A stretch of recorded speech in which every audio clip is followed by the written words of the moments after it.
tonight is not merely another night. It is an entry point, an invitation into a carefully crafted universe where chaos wears a tailored suit and uncertainty becomes a kind of religion. When you step closer, when you lean just slightly into the glow, you'll notice it, the hum of electricity, the whispered promises, the velvet-covered danger. It is here, in this threshold moment, that the world of chance opens its doors and gestures for you to enter. And the gesture is never loud. It doesn't need to be. It's a curl of a finger, the flicker of neon, a quiet pulse that feels like it knows your name, before the first chip touch is felt, before the first number clicks into place on the spinning wheel. There is a transformation, subtle, invisible, but absolute. Reality doesn't collapse. It simply shifts, just a few degrees to the left, enough that you suddenly feel the possibility of something extraordinary. This is the seduction of uncertainty. Not the game itself, not the outcome, but the moment just before the outcome. The breath that suspends the world. This world of controlled chaos never shouts. It whispers with confidence. It doesn't pull you inside. You walk willingly, because some part of you recognizes the ancient familiarity of what stands on the other side. Humans have always been drawn to the edge of the unknown, not to fall, not to conquer, but to feel. To step beyond the predictable into a realm where anything might happen, even if you know, logically, that the odds are not your friend. Here, logic is a guest, not a ruler. As you cross the threshold, your senses recalibrate. The air changes warmer, thicker, scented faintly with leather, perfume, and the metallic undertone of anticipation. The lights don't illuminate, they sculpt. Shadows dance in the corners. Soft music loops in the background, but you barely hear it because your heartbeat has its own rhythm, syncing with the slow pulse of the machines, the shuffle of cards, the thrum of possibility. This world is crafted with intention. Nothing exists by accident.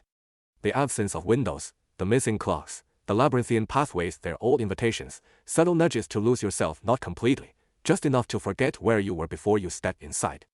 This is not escape. This is immersion, and then, as you move deeper, chaos shifts its mask.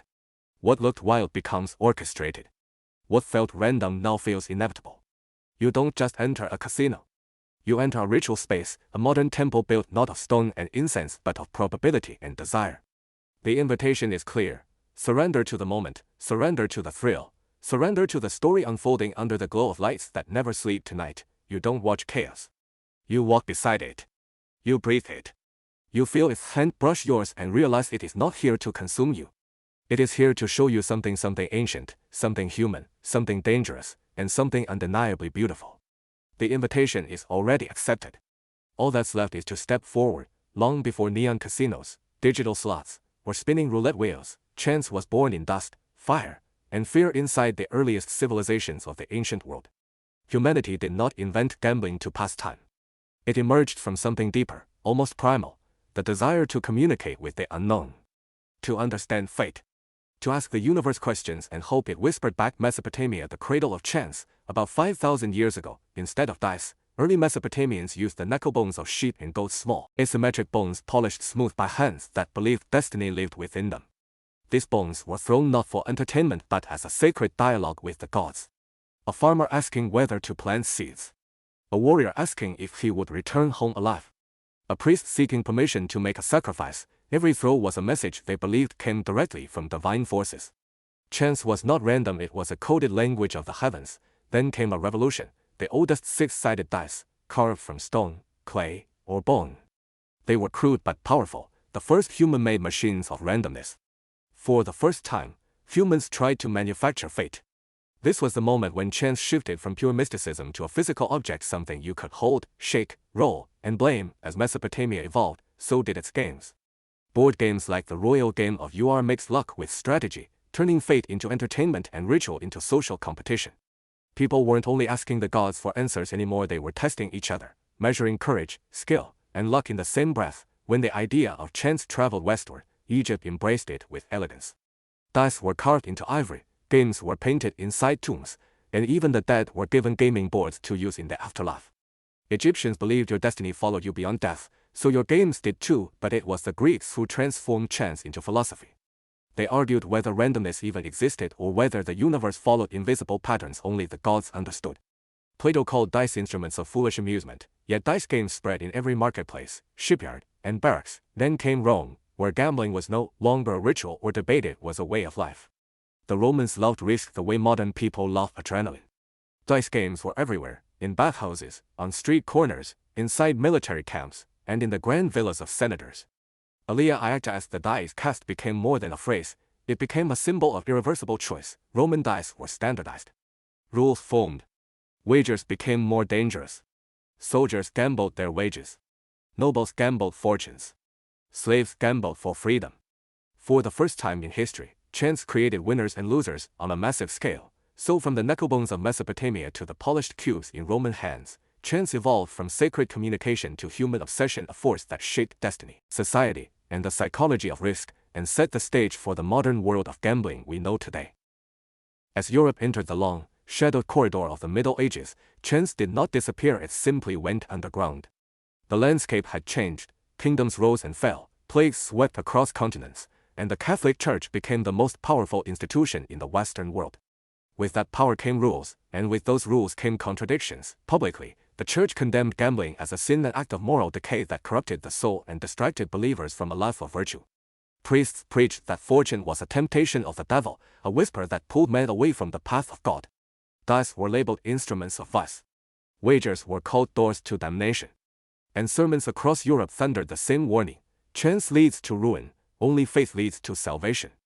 But behind closed doors, a different story unfolded. Monasteries, abbeys, and even the private chambers of bishops were often filled with the soft clatter of dice on wooden tables. Some clergy members gambled not just for entertainment but for political gain. Monastic chronicles tell of abbots who wagered on horse races, priests who bet on card games, and entire church councils that quietly taxed gambling winnings despite calling the activity immoral. It was an era where the church publicly burned dice in city squares, then used those same games to raise money during festivals. This duality created a strange tension across medieval Europe. Common people were punished for the same games that clerics indulged in. Soldiers were fined for gambling during wartime, yet knights in royal courts openly played games of chance as celebrations of skill, honor, and bravery. For peasants, gambling was a sin. For nobles, it was recreation. For certain church officials, it was profit. Still, despite the church's disapproval, gambling thrived in every corner of medieval life. In taverns smoky with torchlight, farmers and blacksmiths tested their luck after long days of labor, throwing dice as a temporary escape from the weight of poverty. On cobblestone streets, children played early versions of cards, simple painted symbols that would eventually evolve into the modern deck we use today. Even during the Crusades, soldiers passed long nights at camp by betting on dice, using whatever they had: coins, food, weapons, sometimes even their own garments. Chance had become woven into the European spirit. But the Church's most powerful contribution to the history of gambling wasn't its condemnation, it was its involuntary invention of one of the most influential platforms of chance, the medieval lottery. Struggling to finance cathedrals, bridges, hospitals, and wars, many rulers received permission from the Church to raise money through divine-approved lotteries. These lotteries were framed as charitable acts: buy a ticket, support God's work. But they quickly became wildly popular forms of gambling disguised as piety. The Church collected a share of the profits, kings got their funds, and ordinary people bought dreams of wealth. It was hypocrisy turned into economic strategy. By the end of the Middle Ages, the Church had inadvertently normalized gambling more than any empire before it. Its condemnation made gambling dangerous. Its participation made it irresistible. And its lotteries made it nearly universal. The era left behind a legacy soaked in contradiction, moral judgment on the surface, secret indulgence underneath. A perfect reflection of humanity's eternal dance with chance, condemning it with one hand, while rolling the dice with the other. By the time Europe stepped out of the dark corridors of the Middle Ages and into the sunlit brilliance of the Renaissance, the world was changing. Art flourished, trade exploded, and cities became alive with color, culture, and money. And nowhere was this transformation more electric than Venice, a city floating on water, shimmering with wealth, and vibrating with secrets. It was here, in this maze of canals and masked identities, that humanity would take its next great step in the evolution of chance. The birth of the world's first official casino, Venice was unlike any other European city. It was a republic of merchants, diplomats, sailors, and aristocrats, everyone negotiating, trading, gambling, and dreaming. Wealth flowed through its canals like blood in veins. And with wealth came leisure, luxury, and the irresistible pull of risk. But the city had a problem. Games of chance were happening everywhere: taverns, private salons, noble houses, even hidden corners of churches. Gambling was uncontrollable, chaotic, and often violent, so the Venetian government made a radical decision. Instead of banning gambling, they would organize it in 1638. During the height of carnival season, a time when Venetians wore masks, identities dissolved, and morality blurred, the government opened a grand hall inside the San Moise Theater. They called it Il Ridotto. Its name meant the private room, but in reality, it was the world's first regulated gambling house. Inside the Ridotto, Renaissance elegance danced with mathematical risk. Visitors entered through tall arched doors and entered a world lit by golden oil lamps reflecting off marble floors. Servants glided between velvet draped tables. Music drifted in from the adjoining theater. The air smelled of wine, perfume, and anticipation, but what truly set the Ridotto apart was not luxury, it was order. For the first time in human history, gambling was regulated by rules. Minimum bets were established, games were standardized, a dress code was enforced, only noblemen and wealthy citizens could enter, dealers were professionally trained, households were defined, the government took a cut of the profits. Venice had turned gambling into a business. The Ridotto offered two main games that would define casino culture for centuries: Baribi, a lottery-like game with numbers on a board, and Basetta, a fast, high-stakes card game that mixed strategy with devastating luck. Wealthy nobles in silk and velvet risked fortunes in minutes. Foreign travelers came to Venice just to experience the thrill. Masked guests hid their identities, allowing powerful figures to lose gracefully or win discreetly. Chance had become elegant, theatrical, and dangerously addictive. For more than a century, the Ridotto flourished. It shaped the psychology of gambling, the architecture of casinos, and the culture of gaming halls across Europe. But success attracted criticism. Religious leaders accused Venice of turning vice into spectacle. Social reformers argued that gambling ruined poor citizens. And by 1774, after years of debate, the government shut the Ridotto down, yet its legacy lived on. The Ridotto had established the blueprint, a controlled environment where chance, luxury, and profit intertwined. Every casino built after it, from Monte Carlo to Las Vegas, would echo its foundations. In Venice, the Renaissance didn't just create art and science, it created the institution of gambling, a place where risk became entertainment, and where the roll of the dice finally found a home. As the Renaissance faded into history and Europe moved into the Age of Reason, gambling took on a new form: sophisticated, exclusive, and distinctly aristocratic. England, in particular, became the stage for one of gambling's most notorious eras, a time when fortunes were won and lost in the flicker of a card, and social standing often depended on one's nerve at the table. This was the world of William Crockford. The early 19th century was a period of refinement and access for England's upper class. Dukes, earls, and wealthy merchants paraded their opulence in London's grand ballrooms and private clubs. But behind the veneer of polite society, a quieter, more dangerous game ruled: gambling. Cards, dice, and lotteries had become rituals of power and risk, and no one understood this world better than William Crockford, a man who would leave an indelible mark on England's gambling culture. Crockford began humbly, running a simple confectionery shop near St. James's Street. But he had vision, charm, and a keen eye for numbers. He observed the aristocracy, their habits, their excesses, and he realized an opportunity. What if there were a place designed entirely for the elite, where they could gamble in style, with rules enforced, comfort ensured, and discretion guaranteed? By 1828, Crockford had transformed his understanding into reality, opening what would become Crockford's Club, London's premier gambling house. Entering Crockford's was like stepping into another world. The interior was lavish, with polished wood, crystal chandeliers, and plush green base tables. Fine carpets muffled the shuffle of cards. Waiters in crisp uniforms served champagne and cigars, while musicians played soft waltzes to soothe or perhaps heighten the tension of high-stakes games. Every detail was designed to make players feel both powerful and comfortable. Crockford understood a critical truth: gambling was not just about chance, it was theater. The games themselves were carefully curated. From whist to hazard, the tables catered to men accustomed to risk and strategy. But unlike public gaming houses, Crockford's maintained strict rules and exclusivity. Entry was selective, ensuring only the socially elite, those who could afford not just to play, but to lose fortunes without scandal. Gambling had become a marker of identity, a demonstration of courage, composure, and social ranking. Crockford himself became a legend. Known for his wit, discretion, and extraordinary understanding of probability, he was the ultimate host. Stories circulated of aristocrats losing thousands of pounds in a single evening, their fortunes vanishing with a single card flip, yet their honor preserved because the environment itself conferred respect.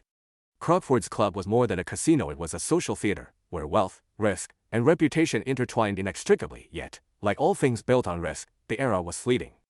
By the mid-19th century, reforms, societal pressure, and shifting morals began to curb aristocratic gambling. But the legacy of Crockford's remained: the idea that gambling could be refined, organized, and tied directly to social prestige. It was a world where chance was a game of elegance, nerves, and intellect, a stark contrast to the chaotic taverns and street games of earlier centuries. In essence, Crockford's era immortalized gambling as an aristocratic art form, a combination of risk, luxury, and theater, setting the stage for the high-class gaming culture that would echo across Europe and eventually the world. As Europe moved further into the 18th and 19th centuries, gambling evolved once more, this time intertwined with luxury, leisure, and the pursuit of health. Across the continent, the aristocracy and wealthy bourgeoisie discovered the appeal of spa towns, resort destinations built around natural springs and therapeutic waters. What began as a quest for wellness quickly transformed into a hub of entertainment, and inevitably, gambling. Spa towns were meticulously designed to cater to every indulgence.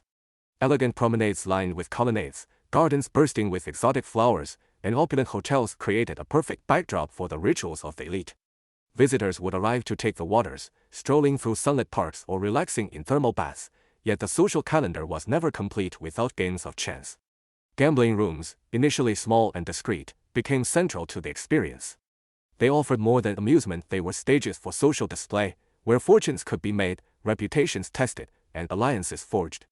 By the early 19th century, towns like Bath in England, Baden-Baden in Germany, and Vichy in France had established themselves as European gambling capitals, seamlessly blending leisure with risk. But among these spa towns, one destination would rise above all others: Monte Carlo, in the tiny principality of Monaco. Before its transformation, Monaco was a quiet, rocky enclave with modest income. The ruling Grimaldi family, recognizing the economic potential of tourism and gambling, embarked on a bold vision in the mid-19th century to create a luxury gaming resort that could rival all of Europe. The project was ambitious, the risks immense, but the rewards, they hoped, could be legendary. Monte Carlo's development was meticulous. Architects, designers, and urban planners collaborated to construct a town that exuded elegance at every corner. The centerpiece, the Casino de Monte Carlo, opened in 1863. It was a marvel of architecture and engineering. Gilded ceilings, ornate chandeliers, marble columns, and intricate frescoes combined to create an atmosphere of opulence. Yet the casino was more than a visual spectacle. Every detail, from the layout of the gaming tables to the discreet supervision of wealthy guests, was designed to maximize comfort, exclusivity, and, of course, profit. Monte Carlo's appeal went beyond its walls. The surrounding hotels, theaters, and seaside promenades ensured that visitors had no need to leave. The town became a playground for Europe's elite, where princes, duchesses, and magnates mingled in glittering attire. Here, gambling was transformed into performance art, an elegant duel of nerves, skill, and luck under the gleam of crystal chandeliers. The spa town revolution and Monte Carlo's rise demonstrated a critical shift in gambling culture. No longer confined to secretive parlors or aristocratic clubs, gambling became an experience, an orchestrated blend of luxury, leisure, and spectacle. It was a world where the thrill of chance was intertwined with the comforts of the elite lifestyle, creating a model that would influence the design of resorts and casinos around the globe for generations. In essence, Monte Carlo represented the marriage of risk and refinement. It was a bold experiment in social engineering and economics, proving that gambling, when cloaked in sophistication and glamour, could transform not only fortunes but entire regions. The sparkle of its chandeliers reflected more than light, it reflected an era where leisure, wealth, and chance became inseparable. In the vast, untamed expanses of 19th century America, gambling was more than a pastime, it was a reflection of the frontier spirit itself, a culture shaped by risk, opportunity, and the constant lure of chance. From the bustling riverbanks of the Mississippi to the rugged towns sprouting along wagon trails, gambling became a defining feature of the American experience, blending excitement, danger, and social negotiation in ways unique to the New World. The Mississippi River, a lifeline for commerce and travel, was also the stage for one of the most iconic gambling traditions, the riverboat casinos.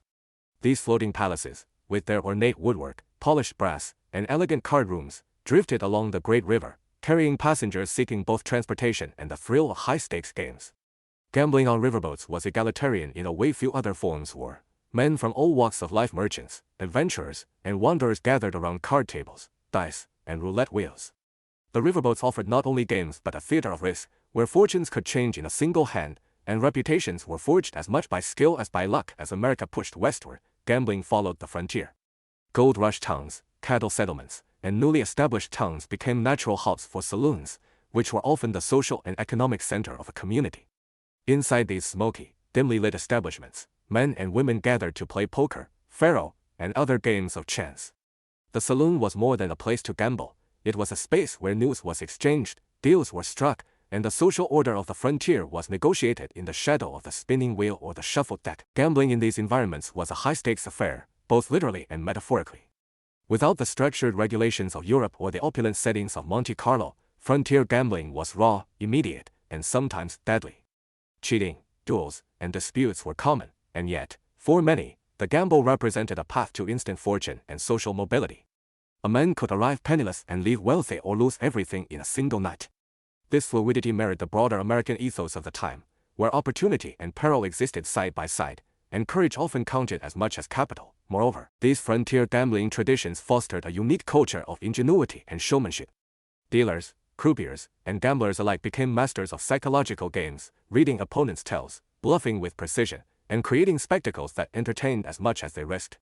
Gambling was an art, a sport, and a mirror of the frontier's chaotic energy, a place where societal norms could be bent, yet rules of cunning and chance reigned supreme. Ultimately, the riverboats and saloons of 19th century America illustrate how gambling adapted to the spirit of a young nation.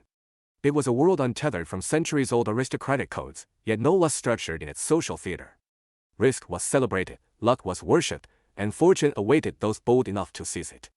In the frontier, gambling was not just a diversion, it was an expression of the American ideal, that in a land of endless possibility, anyone daring enough could rewrite their destiny with the turn of a card or the roll of a dice. As America entered the early 20th century, the glittering allure of gambling collided with a wave of social reform and moral crusades. Progressive movements, fueled by concerns about corruption, vice, and the perceived decay of urban life, sought to cleanse society of indulgence, and gambling quickly became a primary target. States across the nation began passing restrictive laws, closing down casinos, limiting lotteries, and criminalizing various forms of betting. It was a time when gambling moved from the open streets and neon-lit halls to shadowed backrooms, hidden from the prying eyes of reformers and law enforcement. The moralistic wave gained further intensity with the enactment of Prohibition in 1920, which outlawed the manufacture, sale, and transport of alcohol. While the goal was to curb social ills, Prohibition unintentionally created the perfect breeding ground for organized crime. The void left by legal enterprises was swiftly filled by ambitious criminal networks, who combined bootlegging with gambling operations to create an intricate underworld economy. Speakeasies, illegal bars operating in basements, back alleys, and hidden rooms often doubled as gambling dens, offering poker, blackjack, and dice games to patrons who craved both liquor and the thrill of risk. This era marked the rise of the mafia as the dominant force in American gambling. Figures like Al Capone in Chicago, Lucky Luciano in New York, and countless regional bosses understood that control over gambling meant control over wealth, influence, and territory. These crime syndicates built sophisticated networks of bribery, protection rackets, and intimidation, ensuring that gambling could flourish under their watchful eyes, away from government interference. Gambling was no longer just a leisure activity. It became a strategic tool of power, intertwined with organized crime, corruption, and political leverage. The mafia's grip transformed gambling from a casual pastime into a high-stakes enterprise. Casinos, backroom games, and clandestine lotteries were meticulously managed to maximize profit while minimizing exposure to law enforcement. Gamblers learned to navigate an environment where luck on the table was only half the battle. Understanding the social and criminal hierarchies became just as important as mastering the cards. The mafia also innovated in money laundering, financial manipulation, and territorial enforcement, laying the foundations for the future of large-scale, organized gambling operations in the United States. Yet, this period of criminal dominance was paradoxically crucial to the development of modern gambling culture. While law-abiding citizens were pushed away from open, legal betting, the mafia maintained and even expanded the industry. Their control, though violent and clandestine, ensured that gambling remained embedded in American life. Patrons continued to seek the thrill of chance, the sparkle of high-stakes games, and the intoxicating allure of possibility, even if it meant venturing into shadowy, morally ambiguous spaces. By the end of Prohibition, gambling had evolved into a sophisticated, hidden ecosystem, shaped as much by crime as by culture. Reformers had driven the activity underground, but human fascination with risk and reward could not be suppressed. The mafia era, with its blend of danger, ingenuity, and wealth, set the stage for the eventual emergence of legalized, high-profile gambling hubs like Las Vegas, transforming gambling from a disreputable vice into a centerpiece of American entertainment. The story of Las Vegas as the glittering gambling capital of the world is inseparable from the legend of Benjamin Bugsy Siegel, a man whose charisma, ambition, and ruthless cunning reshaped the American landscape of risk and reward. Born in Brooklyn in 1906, Siegel grew up amid the gritty streets of New York, learning early how to navigate the complexities of organized crime. He quickly rose through the ranks of the East Coast underworld, earning a reputation for his fearless demeanor, charm, and lethal efficiency. Yet, while many of his contemporaries were content to control existing vice operations, Siegel had a vision far bolder. He sought to create a destination where gambling could flourish openly, legally, and luxuriously. Away from the eyes of reformers and law enforcement, the 1930s and 1940s saw the expansion of organized crime's influence across the United States, particularly in gambling hubs hidden from public scrutiny. Siegel recognized an opportunity in the Nevada desert, where legalized gambling combined with vast stretches of undeveloped land offered the perfect canvas for his ambitions. He envisioned a resort city that would attract wealthy tourists, gamblers, and celebrities, a city where the thrill of chance could coexist with the allure of luxury and entertainment. To realize this vision, Siegel partnered with other mob investors who provided capital but demanded quick returns, a challenge he embraced with equal parts audacity and risk. In 1946, Siegel opened the Flamingo Hotel and Casino on the outskirts of Las Vegas, a project that had already gained mythic proportions during its construction due to delays, cost overruns, and Siegel's lavish spending.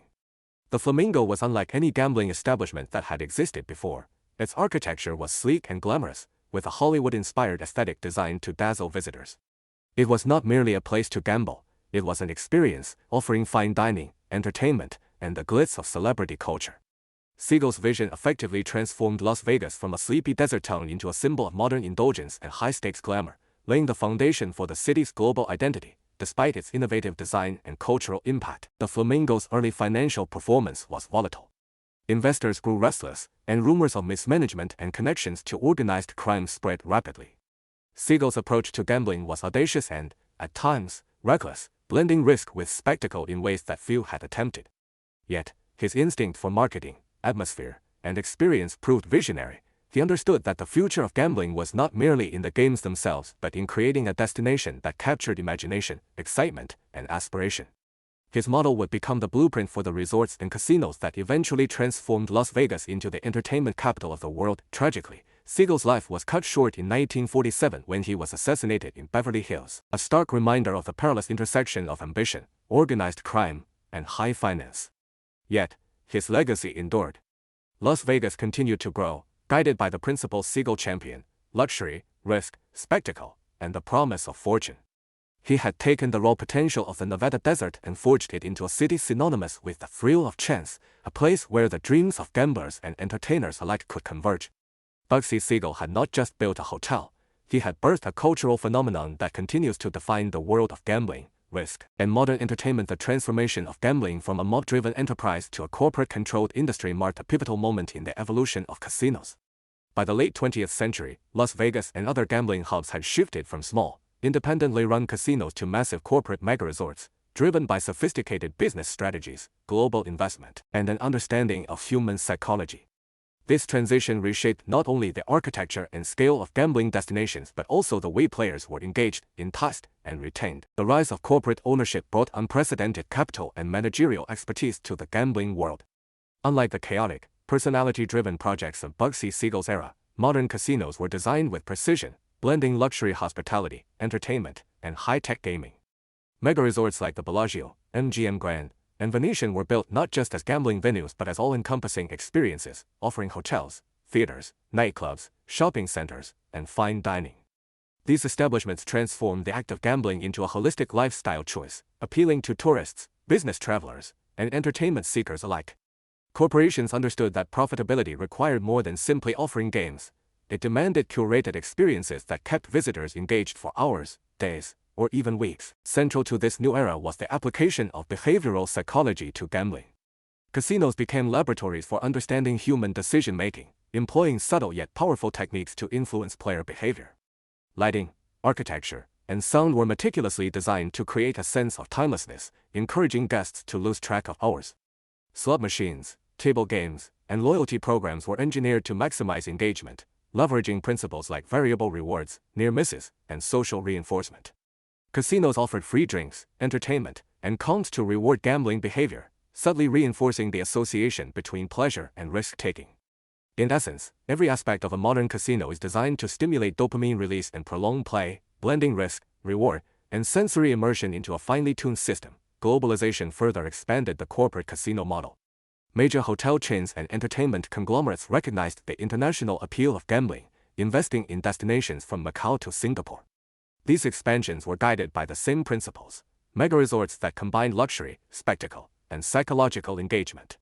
Casinos became not just venues for gambling but tourist attractions in their own right, driving regional economies and establishing themselves as symbols of modern leisure and opulence. This era also introduced sophisticated data analytics and player tracking, allowing corporations to tailor experiences, promotions, and rewards to individual habits.